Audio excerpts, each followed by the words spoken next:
Day 24, page 654, number 9. I put the positive plate on the right this time. It doesn't really matter. The positive plate could be on the ceiling. The negative plate could be on the floor. Once again, this is a three-dimensional problem, basically. The plates are flat surfaces, two-dimensional, but there's space between them.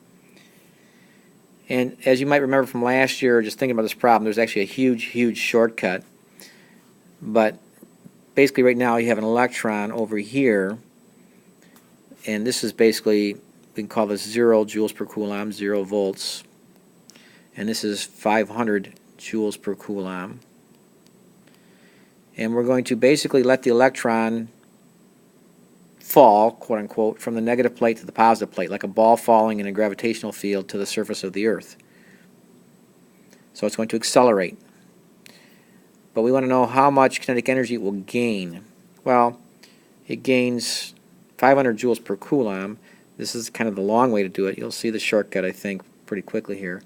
Delta V equals delta U over Q. Well, our delta V is 500.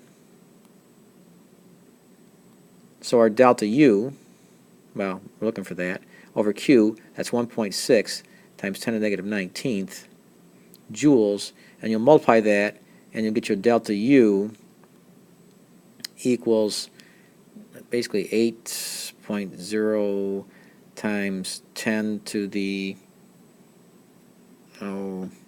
negative 17th, something like that. Check that out, make sure that's right. Joules. Now let me see if that's right. Hang on a second. Yep, that's right, after hitting the magic pause button. So that's my delta U. So that's how much kinetic energy it will gain. That's how much potential energy it will lose. I guess we could have put the negative in here. It wasn't that important. It's going to be a loss of that much potential, a gain of that much kinetic, transfers to kinetic. But that's in joules.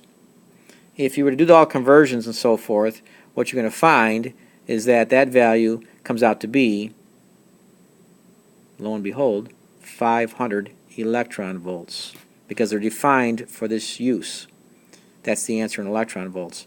If you remember back as well, 1 electron volt, 1 eV, a unit of energy, is equal to 1.60, it's 1.60 times 10 to the negative 19th joules. It's a small energy unit used for situations like this. 500 electron volts is the gain in kinetic energy, the loss in potential energy for this electron as it accelerates from one plate to the other. Also, just bears mentioning, because of that, we can also, knowing the mass of the electron, figure out the velocity with which it hits the other plate. And if it were a proton doing the same thing in reverse from the positive plate to the negative plate, we could also do the same thing, get the final velocity of the proton just using, the kinetic energy equals 1/2 mv squared, knowing the mass of either the proton or electron to obtain those results.